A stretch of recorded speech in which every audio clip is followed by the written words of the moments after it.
Hi, I'm Kamila Rakimova, the head of Alexa Startups at Amazon, and we are sponsoring this episode of the GeekWire podcast. Alexa Startups collaborates with founders using AI and voice to grow their companies. During the break, you'll hear from one of these founders. Reach out today to learn more at alexastartups.com. It's the anxiety about how people go back to normal life. There are a lot of people who just don't have their mojo back. And it's like a post-traumatic stress. Someone said to me, who's a psychologist, it's kind of what prisoner release, when you release somebody from jail. Hi, and welcome to GeekWire. I'm GeekWire co-founder John Cook. We're coming to you from Seattle, where we report each day on what's happening around us in technology, science, and innovation. What happens here matters everywhere, and every week on this show, we talk about some of the biggest and most interesting stories we've been covering. We have a very special episode of the GeekWire podcast this week. GeekWire contributing editor Monica Nicholsberg spoke with Urbanist Richard Florida at the Crosscut Festival. A big thanks to GeekWire and Crosscut sponsors Davis Wright Tremaine and C.City for helping to make this podcast possible. Monica and Richard talk about the future of U.S. cities and life after the pandemic. Questions like, will the new culture of remote work doom big cities?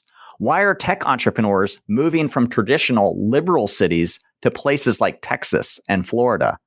Will big cities like Seattle and San Francisco be able to recover and grow once the pandemic ends, if it ever does?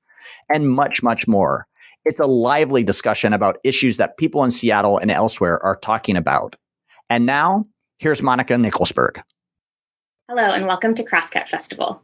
I'm Monica Nicholsberg from GeekWire, and I'm excited to have this very timely discussion of the future of cities in America. I can't think of anyone better to dive into this topic than Richard Florida, the acclaimed urbanist, professor at the University of Toronto, co-founder of CityLab, and author of Rise of the Creative Class.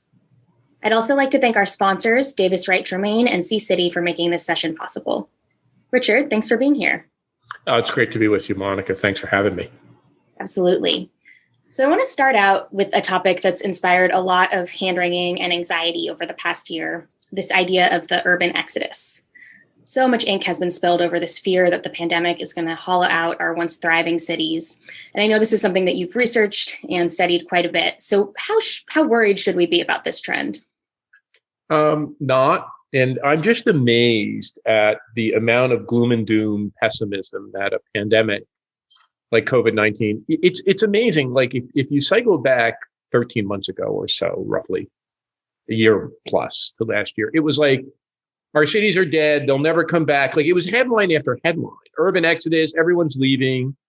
And, now a year later, even the places that the New York City tabloids that were sort of the first with this are saying, great summer in New York City comeback, Broadway's reopening. So, I thought it was dumb at the time. I said it was dumb at the time. I have the great privilege to be able to actually research this. So, what's interesting is I never really looked at pandemics in history. Like it's not something I studied in school or graduate school, or I taught my students, or there's actually there's not even a big literature about it in urban affairs. But, if you look back at it, which I did a year ago, you'd see that, this urban exodus is temporary. People tend to leave cities, especially rich people. And they get a lot of attention, but there are two other kind of people who left cities. One is families. So we saw accelerated family formation moves. Like if you have a kid or having another kid, or, you're thinking about a kid and you were thinking about moving sometime, you just move. And the other one was young people. Like, cities are filled with young people. Half the increase in cities over the past decade were young people, like in their 20s and early 30s. Well, a lot of students, a lot of young professionals, a lot of people moved home with mom and dad. So net, when you look at the data now that has been collected by organizations like Zillow, or people who've studied the U.S. Postal Service change of address forms, there's not that much change. There's been a little bit of outmigration from New York and San Francisco, but most of even that outmigration isn't people going to Miami and Austin. We talk about that later. It's really people going to the suburbs, and particularly the big one is like rural areas, like the Hudson Valley towns or the Hamptons. Like they gained people. And the question is, how many of those people are there permanently, and how many of them actually who are always splitting their time, how many of them kind of gravitate back? So net doesn't look like we had a great urban exodus. I think You've written about another factor that's also at play here that, while it's small, is a big deal for the tech industry and innovation economy.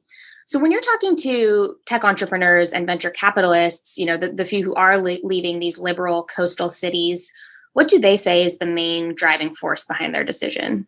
Well, I'm talking to you today from Miami Beach, where we spend the winter. And this winter, I didn't have to go to worked remotely. So we spent a winter here. And so the two places people point to a lot are Austin and Miami. And I want to unpack them. First of all, Austin has long been a dominant tech hub. It's at least as liberal as San Francisco or New York. When I wrote Rise of the Creative Class 20 years ago, Austin scored second to San Francisco Bay Area on all of my indicators of tech hubbiness. I've been studying and visiting Austin. A guy who helped build Austin is a guy named George Kosmetsky. He happened to be a professor at Carnegie Mellon a long time ago. I taught at Carnegie Mellon I met George like 30 years ago. So Austin is a new tech hub 30 or 40 years in the making. Miami's different. And Miami, if you had asked me 5 or 10 years ago, I would have said, it's a nice place to go in the winter. It's warmer than Toronto, but it's never going to be a tech hub. And I think slowly but surely it started, and I've tracked some of this. But I think what's going on here is different. And I think part of it is taxes and the fact that, Trump got rid of this SALT deduction, which means the ability to deduct your state and local taxes from your federal return. So I think for rich people, that made a difference at the margin. I think, people realized they could work remotely, and some people like warm weather. Some people like resort living more, and especially people with families who might have gone to like an outlying suburb. Well, they think Miami or Coral Gables, or Palm Beach is a nice place to live. But I think there's something different going on. And I think what people are reacting to is the restrictions that went along with the pandemic. The kind of what they would consider the extremer lockdown restrictions that were put in place in San Francisco and New York that were quite very effective. I also see this there's a lot of Torontonians moving to Miami, a lot. I would say after New Yorkers, Torontonians are the next major group. When you sit down and ask these people who might be in the financial industries, the real estate industry, the tech industries, why are you moving to Miami? The answer that comes up is, I can live my life here. And I find this to be fascinating. So for me, to be honest, I've actually liked living here more than I thought.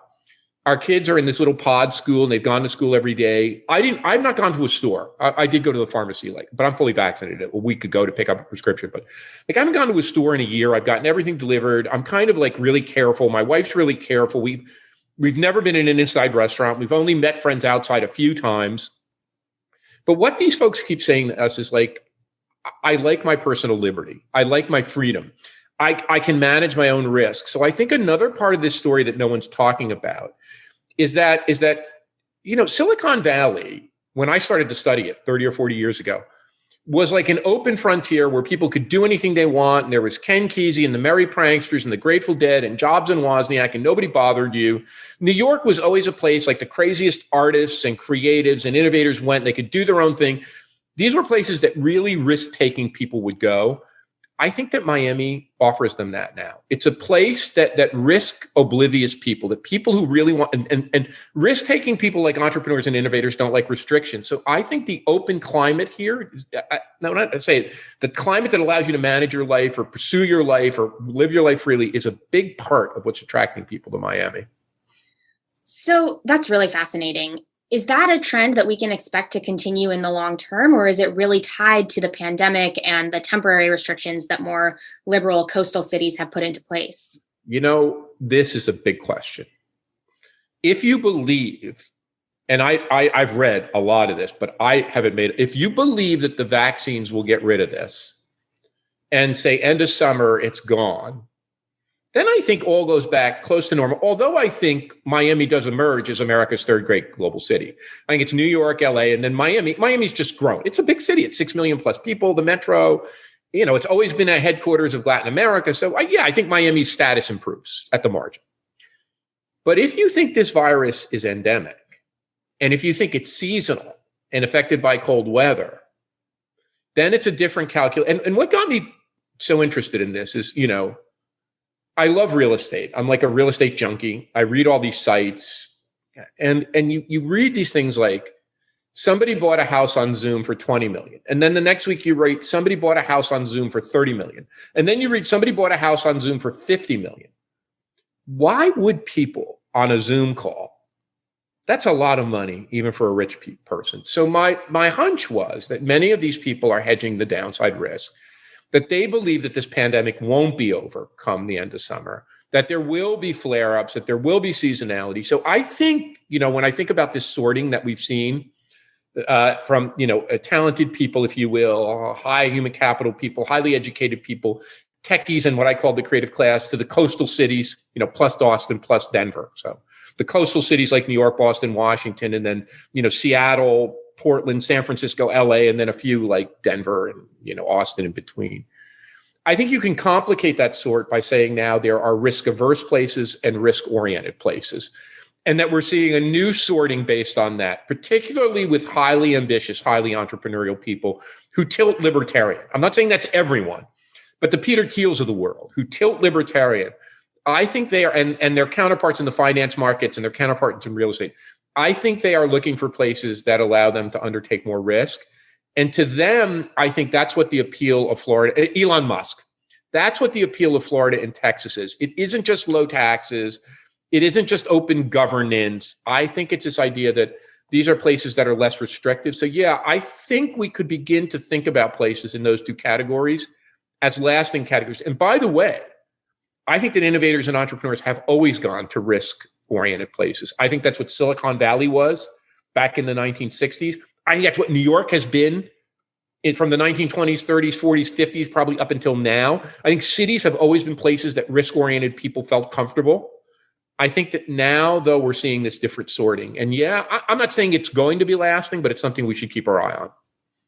So what does that mean for the Seattles and Portlands of the world that are known for more liberal policies and maybe tend to emulate European cities a little bit more than these more libertarian, risk-attracting towns? So I think that, look, Seattle, home to Microsoft, home to Amazon, a leading tech, it will be fine. San Francisco will, I look at the deltas in this. When people track, like the San Francisco Bay Area share of U.S. venture capital, and it goes from like 25% to 23%. And the next place is 10. San Francisco Bay Area isn't going anywhere. What you might see at the margin is the rise of a Miami, a little bit, but it's never going to be San Francisco. So I think the incumbent cities will do well. I think they might lose I think what remote work does is enable really rich people. So, if you own a hedge fund or an investment fund or a real estate fund or a tech company, you can move out of San Francisco or New York. You can move your residence to Florida or Texas, but you can keep your company there and you just pay less taxes, So I think remote enables that to happen, but I don't think it enables you to bust apart the cluster. I think the cluster that is Seattle, the cluster that is San Francisco, the cluster that is New York, and it's really interesting, a lot of these creative class types, the people, the innovators, the techies, look, the way I would say this, how many of when I taught at Carnegie Mellon kids wanted to go to San Francisco. The number one destination they liked back then was Austin, even more than San Francisco. They kind of liked Boston. They liked DC. They like crunchier places, they like crunchier, they skew kind of socially more liberal. Maybe they're economically conservative a little bit, but they skew socially more liberal. They're not attracted by red state politics that kind of repulses them. So I think the established tech hubs remain attractive to those folks, but the people who run the companies probably skew more libertarian. So they go elsewhere. But I don't see Miami. Maybe it's just me. I don't see them being like the number one destination for MIT and Carnegie Mellon or Stanford engineers. Now, maybe they could pick up like European or Latin. Like when I visited MIT as a visiting professor in 2019, in fall of 2019. Like when I talked to the Latin folks at MIT, they're like, yeah, Miami'd be great for us, but not that, you know what I'm saying? Not so much the US kids. So yeah, I think there's a difference, but I think there might be some rise of the rest generally. But I don't think it's going to alter the playing field all that much. Sure. You hit on something we talk about at GeekWire a lot, which is that the Elon Musks and Peter Thiels of the world, the managers of big technology companies, do not necessarily reflect the ethos of the average tech workers at those companies. I agree. I think that's exactly right. But I think, they can play a big role in helping a second tier community become better. So look, the way I always say this, and you and I have talked about this, if you want to think about the rise of the rest, you can't think about like everywhere America. And as much as I may have complained about Amazon's, incentive extraction campaign, their analysis of cities was probably the best I've ever seen. You look at that short list of the 20 finalists. What was it? Miami, Toronto, Denver, Austin, Dallas, I forget, Atlanta, Boston, Washington, D.C., New York, Philadelphia, that Indianapolis, Columbus. That's a pretty darn good list of the actual places that you think about. And I think one other thing, I think what the pandemic really does for like the regular professional tech worker, the GeekWire reader, I think a lot of those folks awful are like rural areas. I think some of them like urbanism, especially when they're young in like a city like Seattle or San Francisco, or a lot of them love New York, Manhattan and Brooklyn. But as they start to have kids, they don't like the suburbs. Like they don't like the traditional generic suburb. That was the American dream. But they really like a place like Hudson Valley, New York, or they really like a place like Bozeman, Montana. There is something about rural America that speaks to these people.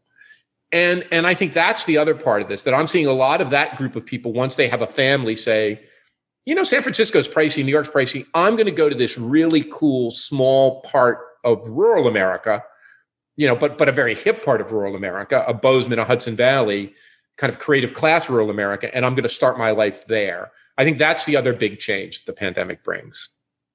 Yeah, absolutely. And I'm glad that you brought up kids, because while families moving out of cities to the suburbs is not a new phenomenon, there is this new phenomenon in the US that's getting a lot of attention with the newly released census data that shows the birth rate dropping to historic lows, record lows.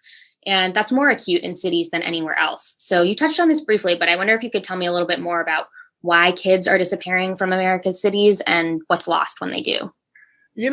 We've actually done research on this. So I actually did research on the US, and then the Swedes have like the best data in the world. And I have a Swedish colleague, Charlanda Melander. So we just wrote a paper on the declining fertility rate, birth rate in cities. So it's actually something I'm kind of dangerous. I know a little bit about. First of all, we've seen family size shrink over the course of the last century, right? That's as society has become developed. Gary Becker kind of invented this theory. It's society's become more development. You have fewer kids and you invest more in them, right? So my parents both had 7 kids on a side. I have 2, right? And, maybe if I was younger and could do it over, I'd have more kids, actually. I mean, they're great, but I didn't. I had kids older in life and we have 2, but, anyway. We don't have 7. And nobody I know has 7. Maybe somebody has 3, or one person I know has 4. But so, yeah, I think there's a couple of reasons. One, people are postponing marriage. Like we just get married later, and you end up, we're on record at this. We had 17 IVFs because we postponed our family formation until we got older. So I think that's part of it. The age of first birth of the first child has a big, the math just gets difficult when you're having kids in your 30s or 40s versus kids in your teens or 20s. I think that American cities are really hard places to raise kids. And I don't think this is the case in Canada or Europe. Like in the United States, schools are just really hard to navigate in urban areas. Public schools are problematic. Often private schools are not only costly, often private schools are not in the urban core. Oftentimes, private schools were built in the suburban hinterlands long ago, and they're not in the city. So then people just say when they have a family, it's expensive to live in the city. It's hard to live in the city, and the schools are far away, so I'll move. And yeah, I think with COVID, the birth rate decline is, it's scary. I was scared to death. I'm not an anxious person. I actually called my doctor and said, "Could you prescribe me anti-anxiety pills?" And he said, "No, you don't need them. Like, chill out." And I didn't. I was freaking out, and I'm not an anxious person. So I think a lot of people postponed it. They got scared, right? And who would want to give birth? Like, if you could manage your way around it, who would want to give birth during COVID when your loved ones couldn't be with you and you're scared? But yeah, I think it's a long run problem. And I think it's something we need to be concerned about. I think look, I can say in Toronto is a city, even though it's expensive, that's filled with kids, way more than any US city I know. And kids give cities a really great vibe. I think cities with kids are great, but I just think it's a hard thing to do in the States. Yeah. And I mean, there is some debate over how concerned we should be about this. There are plenty of studies that show, for example, that the best thing you can do to reduce your carbon footprint is to not have children. But I don't know if it's discussed as much what the economic and societal issues are that are associated with a low birth rate. Can you talk about that a little bit? Like, should policymakers be trying to encourage young people, especially people in cities, to have kids? So I don't know. But I can tell you, my parents scared the daylights out of me about, one of my uncles got his teenage girlfriend pregnant and got married young and didn't finish high school. Like, and I'm the parent of two girls. Now, my girls are 4 and 5, but, I'm not going to scare them like that. Like, I'm going to tell them that actually having kids is the greatest thing you can do, and it's really important. I just think a more general awareness, instead of saying kids make you not happy, which is a whole literature on this that say your happiness declines when you have kids. The other thing is probably support. Like, I had kids later in life and we have a nanny because, I made more money. Like, I think it's really hard if you don't have support. And our childcare system is so awful.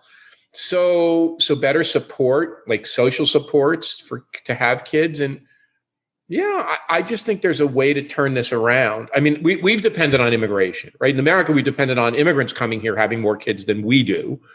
Like my grandparents having set, 7 aside, coming from Italy, Southern Italy. But yeah, I think there's stuff we can do. And I think we're better off for it. I think we've become a society. I hate to say this, Monica, and maybe somebody will chop my head off. I think we've become a society that's kind of biased against kids. We send out a message that it's hard, that it's hard work, that it's no fun, but also that it's expensive, that it ties you down, that it's an encumbrance on your personal freedom. And I'll tell you the truth. If my wife wasn't persevering and didn't have those 17 IVFs and was as chicken as I am and had given up, I would have missed the greatest joy of my life. And I'm a guy who said, I don't want kids, I'm fine with my profession, I'm self-actualizing. I would have missed the greatest joy of my life. So maybe that's what you should tell people. Like, these things are really miraculous and they're fantastic. And to build a society which reflects that, rather than a society that says, if you have these kids, you're going to give up something and it's going to be hard. I think it's more social, and the public policy is support, right? An ecosystem of childcare and support. But more, it's a societal norm and a sense that having kids is a joyful experience. Well, as someone who's expecting their first, I'm happy to hear you say that. Oh, holy God, congratulations. And you're younger than me, so you did it right. Well, I don't know if there's right or wrong. David Letterman always said this, and I don't mean folks, I don't mean it. David Letterman always had this. If he had one thing to do over, he would have had more kids and more kids early. And I would say it, I agree. Let's take a quick break. When we return, Monica and Richard will explore how the pandemic may fundamentally change cities like Seattle. We'll be right back. Andal is here to help you achieve a certain cognitive state. I'm joined here today with Max Zaitsev and Oleg Stavitsky, and they are the co-founders of a very cool service called Endal, the neuroscience of music. We're building this ecosystem so that our personalized and adaptive soundscapes can follow you everywhere during the day across all of these channels. Every time you interact with Endal, we understand a little bit more about the context of your day. So the ultimate end game vision is you coming back home and Alexa goes, oh, you just had 10 meetings, you've been stuck in traffic, your heart rate is above your resting average, and it automatically dims the lights, changes the temperature, creates a soundscape. It literally re-engineers the whole environment around you based on the context of your day. To learn more about Endal and other startups using AI and voice to grow their companies, visit alexastartups.com. Sound is the easiest way to control your environment.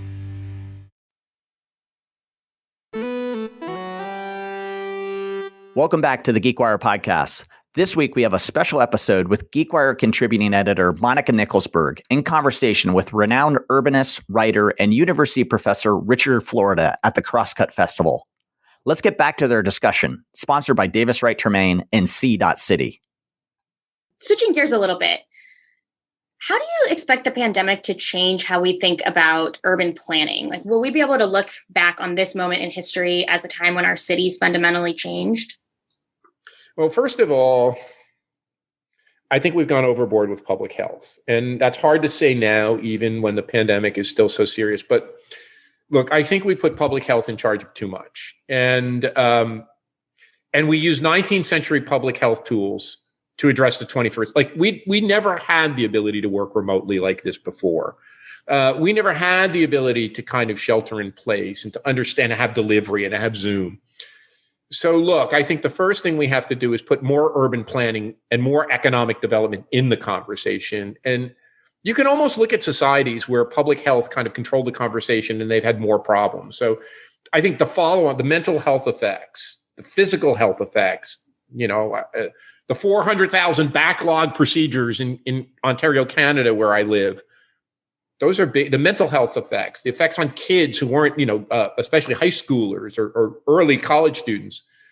I think we need to put more multidisciplinary approach with economists and economic development. I've been saying this. We need not only to plan to shut down a society, we need to plan to reopen a society. I think the city form stuff it's always the same, right?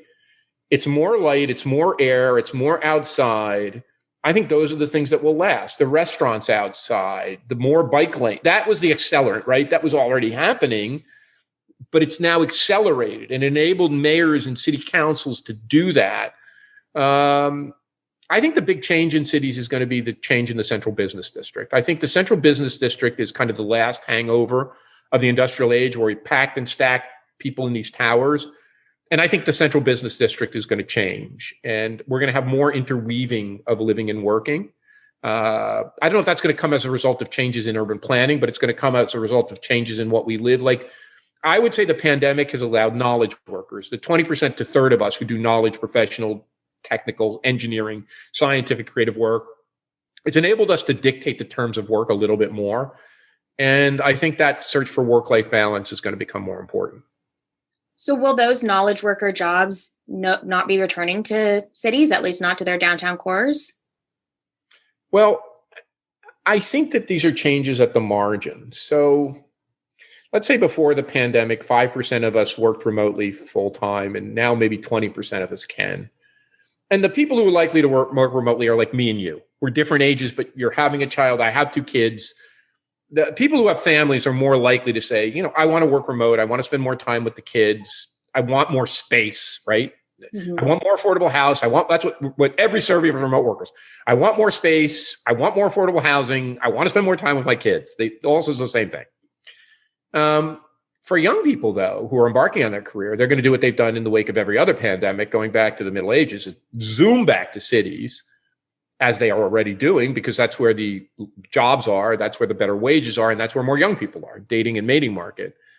So I think what happens is the office and the central business district have to become a better place. They're pretty horrible. Now, central business districts have been changing. They've been getting better. They've been getting more mixed use. They've been getting better restaurants, not just grab and go.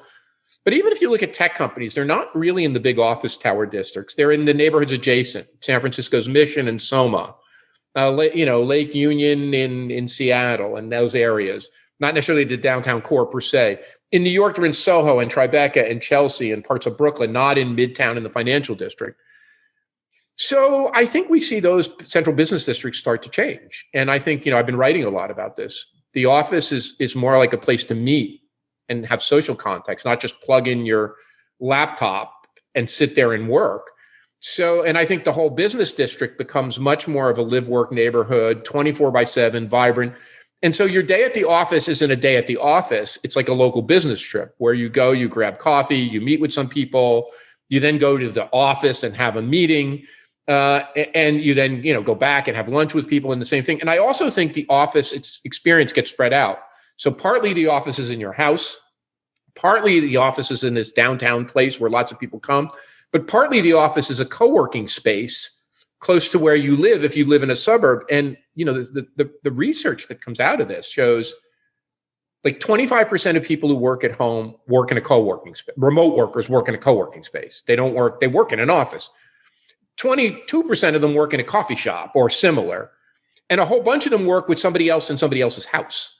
So it's not like they're just chained to the house. So I think that the work experience becomes more flexible and you work not just in one place, but in multiple places, including your home. So given that dynamic, it really casts a new shadow on all of this housing that has been built very close to downtowns, especially in booming cities like Seattle, where I live. We've seen this just explosion of market rate housing, expensive condos being built, clustered right around downtown, with the idea that these well-paid, well-heeled workers are going to want to live really close to the place that they have to be working every single day. Are those developments in jeopardy now that we're seeing this really rapid transformation of the way that knowledge workers work? Well, I think urban living is a price point issue. When people ask me about why is everyone leaving New York, I always give the same answer. I probably prefer to live in New York City than any place in the world. All I need is a 4 or 5 bedroom apartment or townhouse that I could afford. That would be the same price as a 4 or 5 bedroom house in an affordable city. You give me that, I'm fine. And I'll bet there are a lot of other people. So it's price, those apartments. And I think the idea of marketing, whether it's Seattle or San Francisco or New York, to the globe, it was just stupid. We're going to build these giant, beautiful skyscraper towers with fantastic views, and the apartments are going to go for $20 million, and some global super rich person is going to buy it. That market is pretty finite. And it's not a market that really appreciates cities. It might like to have this trophy that you look at, but it's not a city dwelling. And that's why you got developments that were kind of almost like gated tower complexes. So I think cities get younger. That stuff gets reprogrammed. It can become. We saw this in Miami last cycle, 2008, with all the luxury condos that went up in the Brickell area. They couldn't sell them, so they rented them out. And that's how Brickell became an interesting neighborhood. Young people started to rent those condos and animate the neighborhood. I think, though, we're also got to have to look at something, what I would say is like the mixed-use building. And not just the mixed-use neighborhood. I think that people are looking to be able to work a little bit more from home, and that's harder. I'm talking to you from a condo in Miami Beach. We rented an apartment. I'm talking to you from a rental apartment in our condo building, which I use for work and Zooms. And we had the means to wait out a pandemic and rent a little apartment that I could put up a Zoom studio in and do calls from, because we only have a 2-bedroom apartment and we have 2 kids. I think that having these kinds of spaces, workspaces in apartment buildings, co-working spaces, not just in urban centers, but in suburban areas. I was talking to a group in Vancouver, Washington, that bought one of these historic old industrial parks designed by a great mid-century architect that is thinking about remaking that as a place for living, working, co-working. So yeah, I think the rise of the mixed-use building, and I think that's not only the case in the urban area, but in the suburban area where you can live and work. But yeah, I think right. Look, most remote workers, most people do remote work jobs, live in cities. That's because most remote work jobs are in cities. So even if 10 to 20% of them leave, that still seems most of those people will still be in cities or close to cities. So yeah, I think they're just going to get younger and more affordable, and that's not a terrible thing.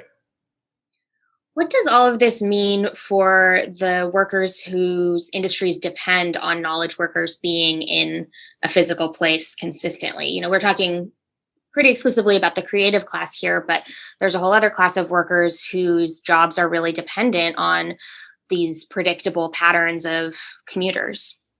So we actually have very good, a whole range of research on this.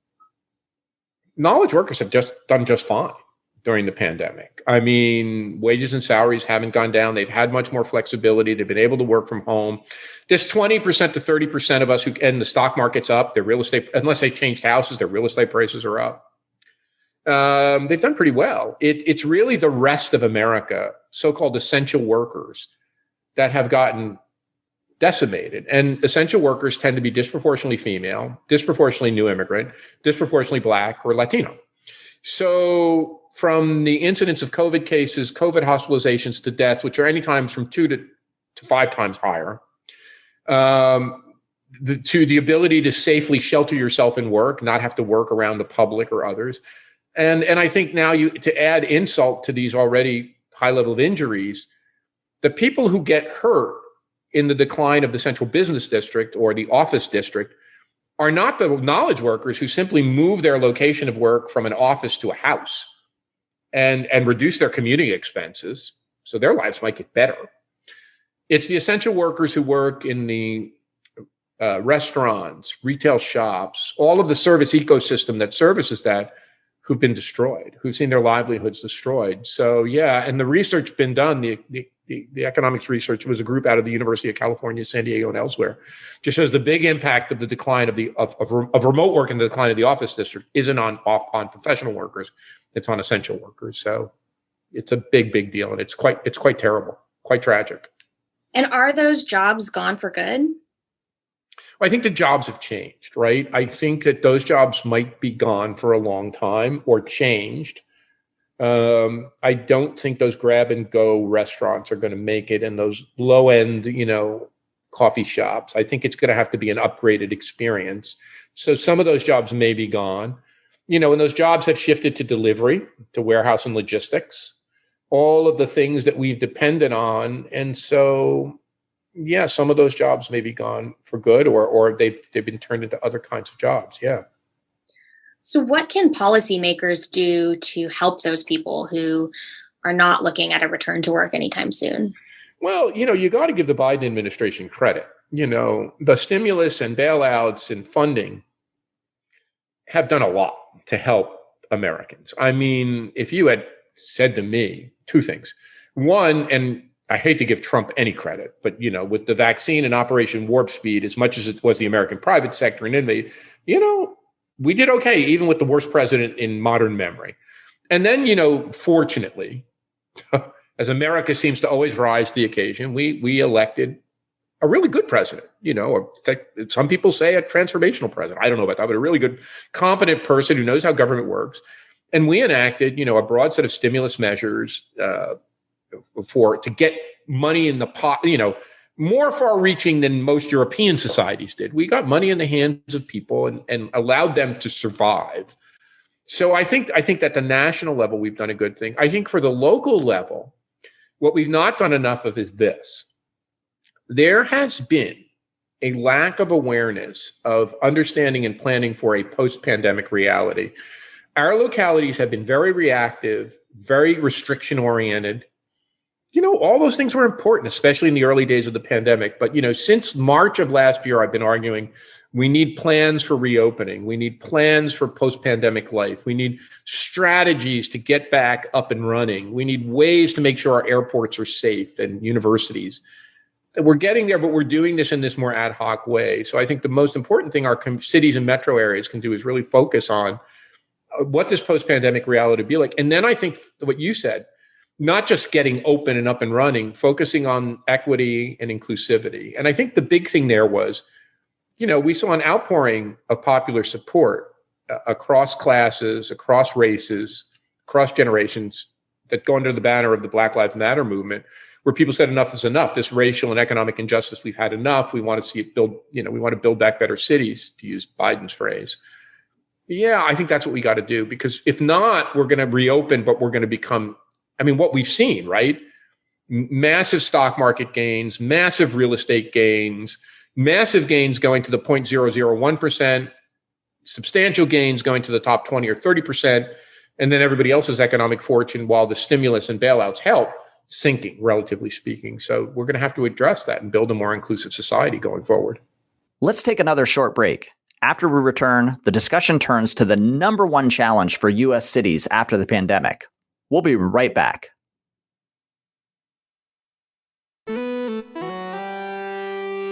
Welcome back to the GeekWire podcast. Let's rejoin GeekWire contributing editor Monica Nicholsberg's fascinating conversation with Urbanist and City Lab founder Richard Florida, recorded at the Crosscut Festival here in Seattle earlier this week. So maybe you've already answered this, but as we hopefully enter this final chapter of the pandemic, what do you see as the number one challenge that our cities need to overcome? Well, the one that really worries me is it's really two sides of the same coin. It's the anxiety about how people go back to normal life. So there are a lot of people like me who just lost their footing. And I know I'm not the only one. Like, I've still not been on a plane. I don't know when I'm going to be ready. I was to one meeting that was sort of quasi indoors. It was with a 93-year-old man who was also vaccinated, and we sat in his hotel room, and I was still scared. He wasn't. I don't think I'm the only one. There are a lot of people who just don't have their mojo back, and it's like a post-traumatic stress. Someone said to me, who's a psychologist, it's kind of what prisoner release, when you release somebody from jail, it takes a long time, and there's been studies of this. So that's one. The other one, I think, is this just disorder, what I would call that is plaguing our cities. Crime rate, violent crime rate, petty crime, what one downtown expert I know calls the downtown disorder. And I think what's happened is the pandemic removed the kind of classic Jane Jacobs eyes on the street. Our cities were not just vacant. People came back, but they weren't as occupied as they were. And into the lurch go the risk oblivious. I mean, who are the ones that are going to go back to the city? It's the people who have no sense of risk, and they're just risk oblivious. So in a way, our cities are occupied by the risk oblivious. And I hear people, in Miami Beach, people talk all the time about the chronic spring break and the partying and how much they don't like it, the people in the apartment chairs. In New York, you hear people talking about, well, I feel danger on the subway, particularly young women. I don't feel as comfortable as I used to be. I feel a little bit, it's more dangerous. So I think the big thing is going to be, how do we create a calmer, more normal environment, which enables people to go back to work, to go back to daily life, and hopefully the summer, right? As the weather gets nicer, particularly in the northern cities, as the vaccines get more widely spread and people feel more comfortable, that happens. But I think this is the number one factor, this kind of disorder. I don't know what else a word for it, disorganization, disorder. And it's happening. It's not just in a few cities, It's San Francisco, LA, Seattle, Portland, New York, Toronto, Miami. Everyone has a kind of different expression of this. So that's what I think. And it is not a law and order thing. You're not going to put the cops on the street and fix it, It really is a question of getting people the Jane Jacobs kind of natural rhythm of cities back. And that might take longer than we think. Well, on the flip side, what makes you most optimistic about this next chapter? Look, so I don't cry easily. When I went to get my vaccine in the Unidad Community Center in Miami Beach, I walked up to this place and I saw a Haitian, Latino, Latin, African-American, EMTs, emergency personnel, fire, because it was above the firehouses where they stored the vaccine, and doctors and nurses. And I started bawling my eyes out. And I said, why am I crying? And what came back into my head was my dad, 7th grade educated guy, Italian-American, who literally enlisted in the U.S. Army the day Pearl Harbor was attacked. And he told me this story. He said, Rich, never underestimate the ability of America to turn around. He said, I enlisted, they gave me a stick and a doughboy helmet from World War I and said, Lou, go train in Fort Dix or wherever he had to go. And he said, by the time we disembarked to go to England to then storm the beaches at Normandy, you could see the Navy transports coming with tanks and guns and everything we needed, field hospitals and encampments and everything you could imagine an army would need, we had. And I saw I'd never seen this. I'm born in 1957, Monica. I've never seen America through my father's eyes. I always saw America that people questioned. To see the way we mobilized, created this vaccine, but then the distribution, which wasn't like some government-run program, it was these volunteers coming from just out of the woodwork. I was bawling my eyes out. Like I was never happier. So that's what makes me optimistic, that if we could do this, we can do anything. And that's not like Pollyanna bullshit. Like if we could do that, and I think that's got to give us more. I've heard people your age say this is the first time I've seen anything in America that I can really say I'm super proud of. So yeah, that's what gives me optimism. And I think the fact that I think when we look back, like, when you're now pending new arrival is older, my kids are older. When we look back, I think we're going to forget a lot of the pandemic, because that's how we are as humans. They called the Spanish flu the forgotten pandemic. These RNA vaccines, these genetic vaccines that we invented and then rolled out so quickly are going to change the way my dad said penicillin and the polio vaccine.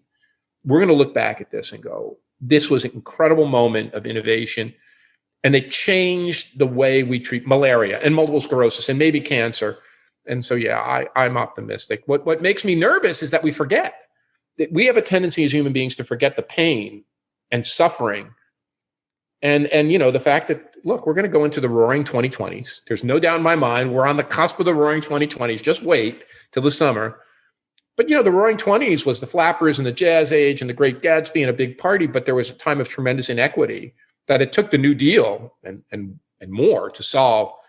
I hope that this time we don't forget, that we don't go into this giant party mode and forget all the things that are important to us, and that we really do double down in building, a better, more inclusive, that we do build back better. So that's my hope. Well, I think that is a beautiful note to end on. Richard, thank you so much for joining me. This was a really fascinating conversation, and certainly trends that we're going to keep watching closely. Thank you. I always enjoy, I always enjoy interacting with you, whether it's in print or online. And hopefully we get to do this in person in the not too distant future. And just for folks listening in, I've now been doing Zoom events where there are small groups of people actually in a room. So it's happening. So I hope, Monica, that you and I can see each other in person soon. Absolutely. I hope so too. And I want to thank everyone who joined us for this conversation. And thanks again to our sponsors, DWT and C-City. Thanks for listening to GeekWire and our special episode with GeekWire's Monica Nickelsburg and Richard Florida on the future of cities. To see all of GeekWire's coverage of science, tech, business, and more, go to geekwire.com and sign up for our daily email newsletter to receive all of our stories. Our podcast producer is Kurt Milton. Our theme music is by Daniel L.K. Caldwell.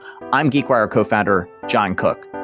We'll see you here next week for a conversation about the future of STEM education on the GeekWire podcast.